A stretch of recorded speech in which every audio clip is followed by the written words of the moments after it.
Welcome. Today's Wellington GIS how-to video, we're going to cover buffer searches.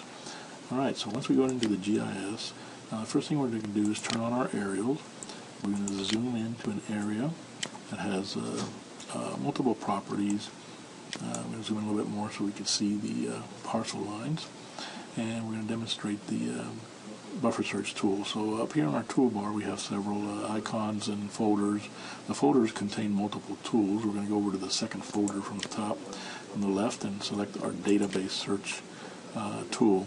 We're then going to go in and select a parcel. You can see the second icon from the left is a graphical search.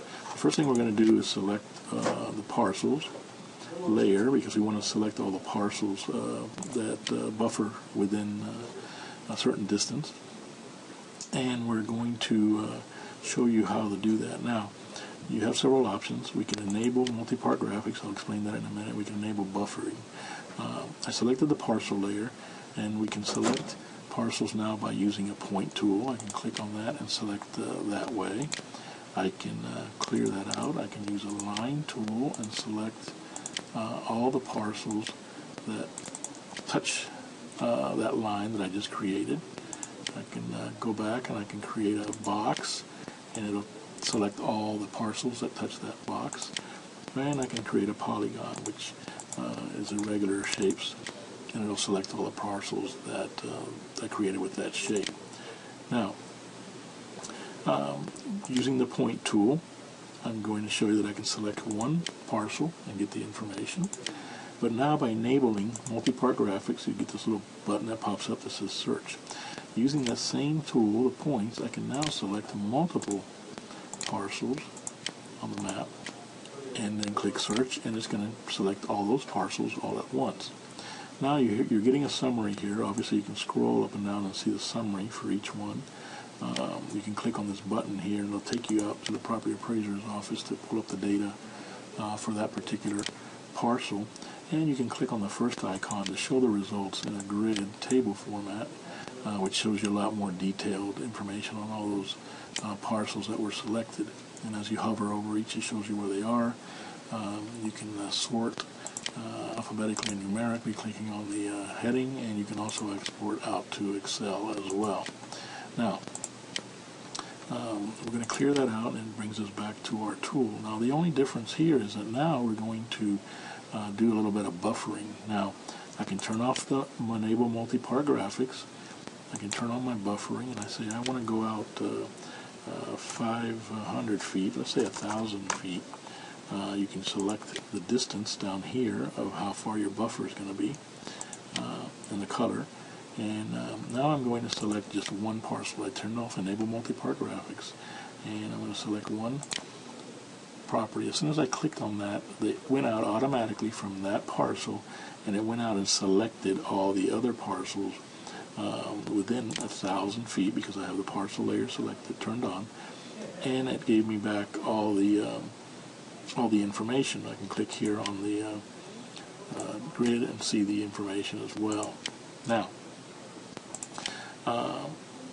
another thing is that, again, you can clear that out, and now by enabling multi-part graphics, I'm going to go in here and I'm going to drop the buffer down to 300 feet, and I'm going to enable multi-part. So now I can go in and select, zoom in here again a little bit, and then I can select multiple parcels, and then say search, and it's going to go out and select from 300 feet of all those multiple parcels all at the same time. And it automatically selected all the parcels, only because the mode we're in here, I have the parcel layer selected. So now let's go ahead and move on to our next option that you can do with this same tool. We'll get a little bit more powerful querying here. I'm going to clear this out, and I'm going to turn off enable multi-part graphics, and I'm going to turn off this part of the buffer tool. I'm going to go back down here, and I'm going to select just one parcel. Let's just say this one. Okay, and I'm going to zoom out a little bit so you can see that I have one parcel selected. But now I'm going to go over to the fourth icon from the left, and I'm going to pick a spatial search. Now the difference here is that I only have one parcel selected, and you can obviously select any feature you like in the GIS system. As long as there's a layer in there, you can select it. And I'm going to change my buffer to 1,000 feet again. I've already selected feet, and I'm going to say apply the buffer. Now, as you can see, it created a buffer 1,000 feet from this property. But now I have the option of searching other layers. So now I can go in and say I want to see all the foreclosures, let's say 2012 January, within that, and it showed me all the foreclosures that fall within 1,000 feet. Obviously I can click on my grid here to see the information there for all those foreclosures. I can go back to my spatial search and then select another layer that I might want to pull up information on, and let's see any code cases within 1,000 feet, and it's going to go out and search. Now this might take a little bit longer because might be a lot of multiple code cases where people are going in and doing improvements or new building, so forth and so on. But as soon as it goes out and finds all that information, it's going to generate the list, plot it on the map, and then you will be able to pull it up in your database grid. So as you can see, there's 294 code cases within 1,000 feet of that property, and you can go in here and look at the list, and there's all your information. So that's a little bit of how the spatial searches work and our buffer searches work within the GIS system, and you can do these kind of searches against any layers that you see listed here on the system. So you're not limited to just parcels. Anything that you want to search within, if you see it listed here, you can do a search.